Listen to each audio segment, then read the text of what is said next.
क्या इंसानी दिमाग का कोई ऐसा डार्क साइड है जिसे हम सब छिपाते हैं?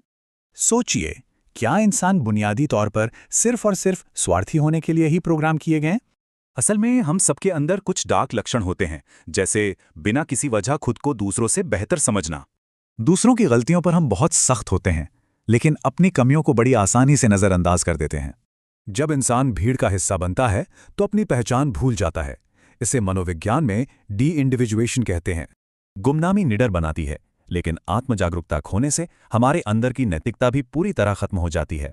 मतलब, जब अपनी पहचान खोती है और गुमनामी मिलती है तो ये सीधा आक्रामकता को जन्म देता है। शोधकर्ता मान ने आत्महत्या के 21 ऐसे मामलों की स्टडी की जहां नीचे खड़ी भीड़ सिर्फ तमाशा देख रही थी। अंधेरा, बड़ी भीड़ और पीड़ित से दूरी, इन चीजों ने आम लोगों को भी उकसाने के लिए प्रेरित किया। आज के दौर में यही गुमनामी सोशल मीडिया ट्रोल्स के रूप में इंसान का सबसे बुरा रूप बाहर लाती है। अब आते हैं डार्क ट्रायड पर। मनोविज्ञान में ये इंसान की पर्सनैलिटी के 3 सबसे गहरे और खतरनाक लक्षण हैं। पहला है नार्सिसिज्म। इसमें इंसान के अंदर चरम अहंकार होता है और दूसरों की भावनाओं की बिल्कुल परवाह नहीं होती। दूसरा है मैकियावेलियनिज्म।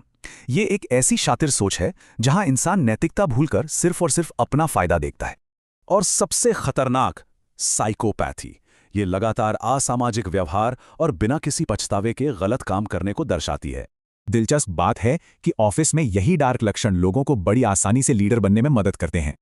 पर एक बड़ा रहस्य है, अगर ये लक्षण इतने विनाशकारी हैं तो ये इंसानों में अब तक मौजूद क्यों हैं?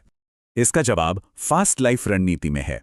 ये लंबी प्रतिबद्धता की जगह शॉर्ट टर्म रिश्तों पर ज्यादा जोर देती है।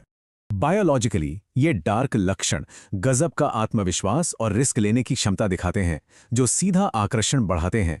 इन तीनों भयंकर लक्षणों के बिल्कुल केंद्र में एक आम सी बात छिपी है: दूसरों से सहमत ना होना। तो सवाल ये है, क्या इंसान का डार्क साइड समाज के लिए खतरा है या फिर